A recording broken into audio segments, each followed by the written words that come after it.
Número 4.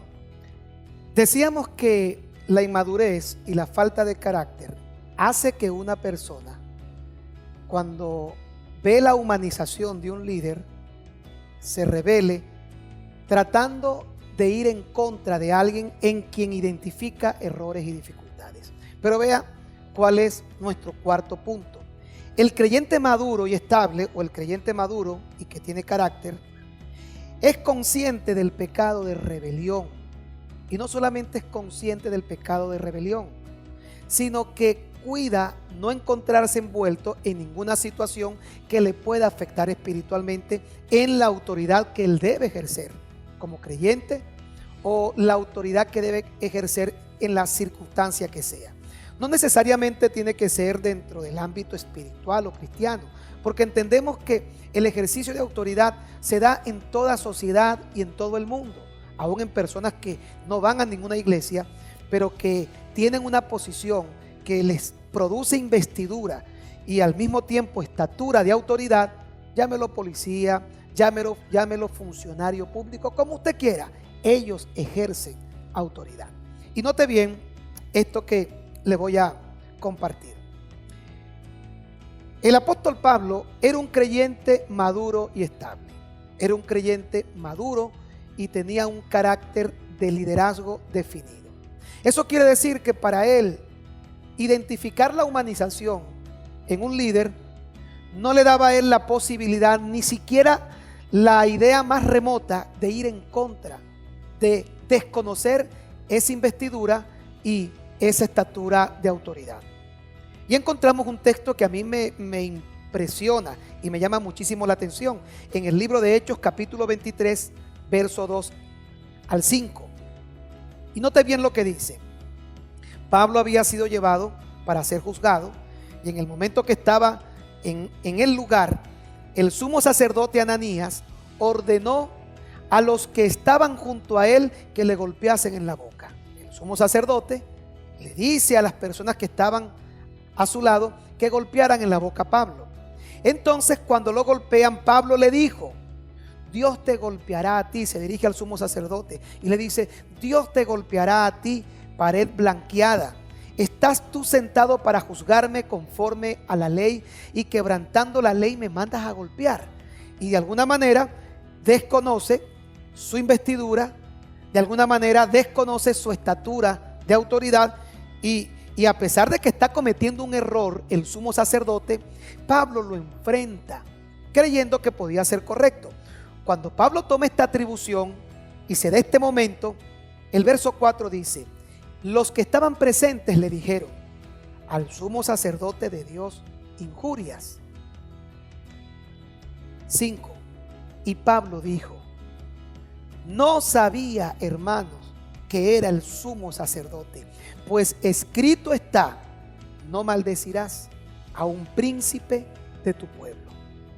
Wow, siendo Pablo un hombre con la posición que tenía, el apóstol de los gentiles, y que se encontró ahora en un momento tan complicado y tan difícil, porque estaba siendo juzgado injustamente, y el sumo sacerdote, valiéndose de su posición, valiéndose de su autoridad, pudiéramos definir esto como abuso de autoridad.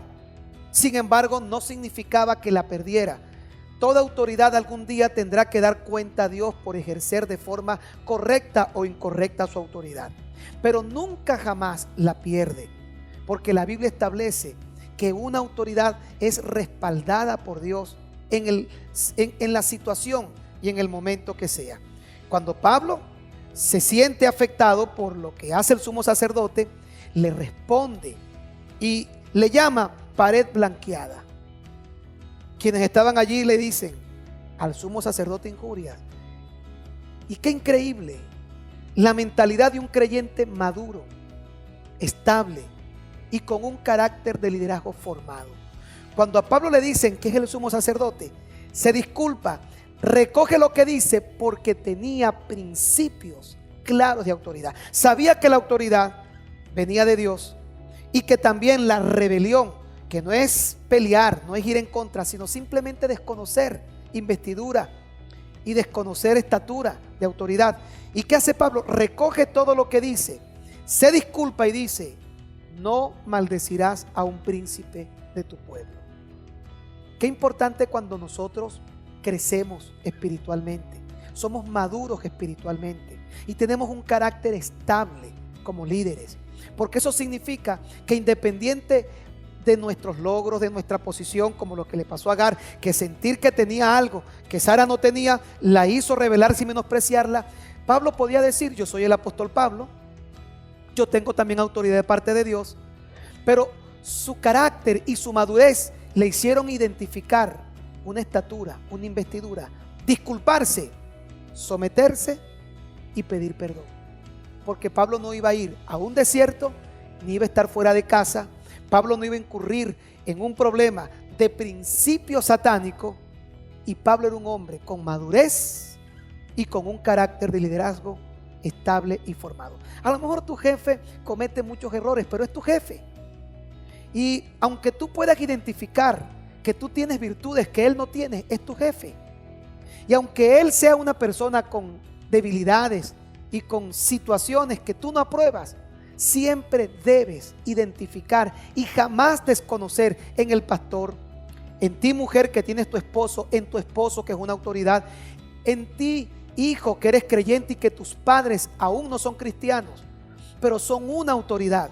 Jamás, aunque tú tengas algo que ellos no, tengas la verdad, tengas el conocimiento que ellos no, jamás, si eres maduro y tienes un carácter definido, jamás puedes ir en contra de una autoridad establecida por Dios, sencillamente porque eso dice tu madurez o tu inmadurez, tu carácter o tu falta de carácter.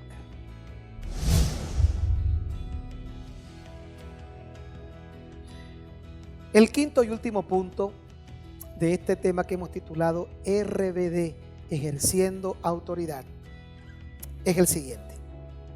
Y quizás es el epítome o el punto crucial, el clavo que debe llegar al centro de nuestras preguntas en relación a este tema. Número 5. No hay, y preste atención a esto, y ojalá lo pueda grabar en su mente y guardar en su corazón. No hay autoridad para quien no está bajo autoridad. Hechos capítulo 19, del verso 13 en adelante, cuenta una historia no solamente bíblica, para mí es hasta jocosa, es graciosa, y todo lo que sucede allí, el relato, siempre me ha llamado la atención. Pero habla mucho de las personas que no han entendido lo que es autoridad y que no tienen claridad en cuanto a lo que es la rebelión y lo fácil que germina en el corazón del hombre la semilla de la rebeldía. Y la Biblia cuenta acerca de algunos judíos ambulantes, exorcistas, los llama así, exorcistas ambulantes. ¿Qué quiere decir? Primero, estaban haciendo algo bueno, estaban echando fuera demonios. Un exorcista es una persona que echa fuera demonios. Ellos practicaban el arte del exorcismo y de esa forma ellos estaban haciendo una obra espiritual, si se quiere decir, ayudando a la gente a ser libre de ataduras demoníacas. Pero lo que me llama la atención no era solo que ellos fueran exorcistas, sino que dice que eran ambulantes. No estaban bajo autoridad. Ambulante quiere decir que estaban aquí, estaban allá, no se sujetaban a nadie, no tenían una autoridad sobre ellos, a lo mejor porque ellos sentían que habían recibido la facultad de Dios de echar fuera demonios. Y esa facultad de echar fuera demonios no le permitía sentir que alguien podía darle instrucciones, porque estaban haciendo algo bueno. A veces el hacer cosas buenas hace que la gente justifique otras que no son buenas, sino que son malas. Y esas malas la están camuflajeando y la están escondiendo de una forma muy extraña detrás, esas cosas buenas detrás de otras que son malas. Es el caso del que estamos refiriéndonos. A veces estamos contrabandeando las virtudes y las bondades de Dios y lo metemos escondido, y nuestra pantalla o nuestra imagen son ciertas cosas que obviamente tienen buen nombre y que a lo mejor nosotros podemos justificar como buenas. Pero vea, dice que estos exorcistas ambulantes intentaron invocar el nombre del Señor Jesús sobre los que tenían espíritus malos, diciendo: os conjuro por Jesús, el que predica Pablo. Ellos no conocían a Pablo, no estaban bajo cobertura, no estaban bajo autoridad. A lo mejor decían: nosotros somos mejores que Pablo, Pablo no puede ser autoridad sobre nosotros, pero reconocemos que Pablo también tiene autoridad de Dios. Vienen a echar fuera demonios y entonces le decían a los demonios y los echaban fuera en el nombre de Jesús, el que predicaba Pablo. El verso 14 del 19. Había 7 hijos de un tal Esceva, judío, jefe de los sacerdotes. Sí, tenían una casta sacerdotal, un linaje ministerial, que hacían esto. Pero el demonio a quien estaban echando fuera, el demonio, el espíritu malo, dijo: a Jesús conozco y sé quién es Pablo, pero vosotros quiénes sois. Yo no identifico autoridad en ustedes. Yo identifico la autoridad de Jesús y la autoridad de Pablo, porque Pablo era un hombre, como lo acabamos de leer, que estaba sujeto a autoridad. Y entonces dicen: a Jesús conocemos, sabemos quién es Pablo, ustedes no sabemos de dónde hayan salido, no los identificamos, no los reconocemos, porque oiga esto, no puede haber autoridad para quien no está bajo autoridad. Si tú quieres que los demonios se sujeten a ti, si tú quieres echar fuera demonios o que las circunstancias se dobleguen ante la autoridad que Dios te ha dado, en el texto que leímos al principio, Dios nos entregó dominio y autoridad sobre toda fuerza del maligno, serpientes, escorpiones, y nada puede dañarnos. Si tú quieres que esa autoridad pueda fluir y puedas ejercerla de forma eficiente y correcta, debes estar bajo autoridad. Ellos querían hacer que los demonios se sujetaran, pero ellos no estaban sujetos a nadie.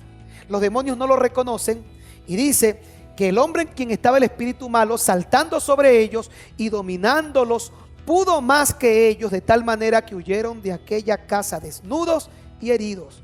Y esto fue notorio a los que habitaban en Éfeso. El verso 17 finaliza diciendo eso. RBD, ejerciendo autoridad. Si quieres que cuando tu boca se abra, los demonios retrocedan, las enfermedades desaparezcan, las dificultades mengüen, recuerda, debes actuar bajo autoridad. Algo interesante con lo que voy a finalizar este tema es la consecuencia que vino sobre cada uno de los puntos que señalamos. Satanás actuó en rebelión y desconoció la autoridad de Dios y se convirtió en diablo. Perdió su posición. Una persona en rebelión no solamente pierde autoridad, no solamente no puede ejercer autoridad, sino que pierde su posición. El caso de Coré, Datán y Abirán, al rebelarse con Moisés, su consecuencia es que la Biblia dice que bajaron vivos al infierno. María y Aarón, que también se rebelan contra Moisés, se enfermaron de lepra. En el caso de Sara, cuando se va de la casa, huye y se encuentra en un desierto. Su consecuencia, el desierto. La rebelión de Sara la llevó al desierto. En el caso de estos chicos, hijos de Seba, dice que no tuvieron potestad sobre los demonios y los demonios lo dominaron. Romanos capítulo número 13 dice: sométase toda persona a las autoridades, ya que no hay autoridad de parte de Dios, y las que hay por Dios han sido establecidas. De modo que quien se opone a la autoridad, a lo establecido por Dios, resiste, y los que resisten acarrean condenación para sí. Lucas 10:17. Volvieron los 70 con gozo diciendo: Señor, aún los demonios se nos sujetan en tu nombre. Y les dijo: yo veía a Satanás caer del cielo como un rayo. He aquí os doy potestad de hollar serpientes y escorpiones y toda fuerza del maligno, y nada os dañará. Ejerzamos la autoridad de forma eficiente, de forma determinante y efectiva. Ejerzamos la autoridad con la legitimidad que proviene del cielo. Pero la única forma que eso pueda fluir es cuando estamos bajo autoridad. Y cuando no permitimos que la semilla de la rebelión germine en nuestros corazones.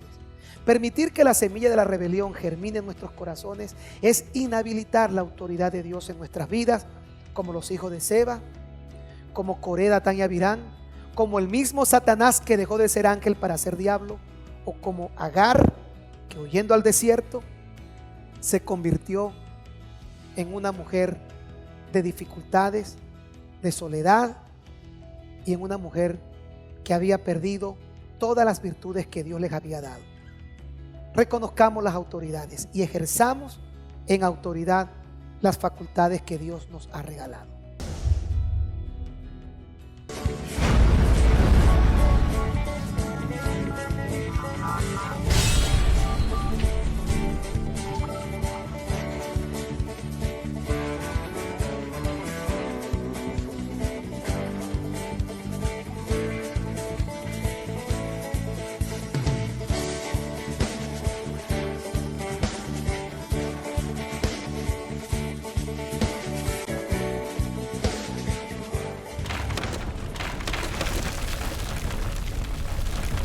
Rompiendo paradigmas